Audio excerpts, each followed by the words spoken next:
जी नमस्कार, आप देख रहे हैं बोल बिहार मीडिया। मैं हूं मृत्युंजय। ग्राम पंचायत चुनाव 2026 की तैयारियां तेज हो गई है। इसी क्रम में प्रशासन द्वारा 4 मई 2026 को प्रपत्र 1 का प्रकाशन कर दिया गया है। इसके साथ ही दावा और आपत्ति दर्ज करने की प्रक्रिया भी शुरू हो चुकी है, जिसकी अंतिम तिथि 18 मई 2026 को निर्धारित की गई है। यानी आम नागरिकों के पास कुल 14 दिनों का समय है अपने क्षेत्र से जुड़ी जानकारी की जांच और उसमें सुधार के लिए। प्रपत्र 1 एक महत्वपूर्ण आधिकारिक दस्तावेज है, जिसमें पंचायत और वार्ड स्तर पर जनसंख्या का विस्तृत विवरण दर्ज होता है। इसी आधार पर वार्डों का गठन, पंचायत की सीमाएं और विभिन्न श्रेणियों के लिए सीटों का आरक्षण तय किया जाता है। इसलिए यह दस्तावेज पूरे चुनाव की आधारशिला माना जा रहा है।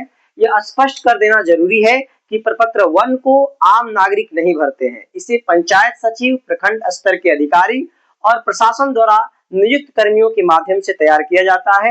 आम लोगों की भूमिका इस दस्तावेज की जांच करना और उसमें किसी भी प्रकार की त्रुटि पाए जाने पर निर्धारित समय के भीतर आपत्ति दर्ज कराना है। इस प्रक्रिया के साथ ही परिसीमन यानी पंचायत और वार्ड की सीमाओं का पुनर्निर्धारण भी किया जा रहा है। परिसीमन का सीधा प्रभाव वार्ड की सीमाओं, पंचायत क्षेत्र और आरक्षण व्यवस्था पर पड़ता है। ऐसे में यदि जनसंख्या के आंकड़े में किसी प्रकार की गड़बड़ी रह जाती है तो उसका असर चुनाव प्रतिनिधित्व पर पड़ सकता है। यदि किसी व्यक्ति को यह लगता है कि उसके क्षेत्र की जनसंख्या गलत दर्ज की गई है, वार्ड की सीमा में त्रुटि है, आरक्षण में गड़बड़ी हुई है, तो वह 4 मई से 18 मई 2026 के बीच अपनी आपत्ति दर्ज करा सकता है। इसके लिए संबंधित पंचायत सचिव, बीएलओ या प्रखंड कार्यालय में लिखित आवेदन देना होगा। दर्ज की गई आपत्तियों की जांच प्रशासन द्वारा की जाएगी। निर्धारित प्रक्रिया के अनुसार 19 मई से 28 मई 2026 तक आपत्तियों की जांच सुधार का कार्य पूरा किया जाएगा।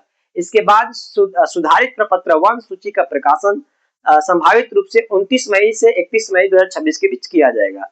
इस संशोधित सूची में सभी स्वीकृत आपत्तियों के आधार पर किए गए बदलाव शामिल होंगे और यही सूची आगे चुनावी प्रक्रिया का आधार बनेगी। ऐसे में सभी नागरिकों से अपील है कि वे अपने क्षेत्र के प्रपत्र 1 का सावधानी पूर्वक अवलोकन करें और यदि कोई त्रुटि पाई जाती है तो 18 मई 2026 से पहले अपनी आपत्ति अवश्य दर्ज कराएं, क्योंकि इसके बाद संशोधन का अवसर समाप्त हो जाएगा।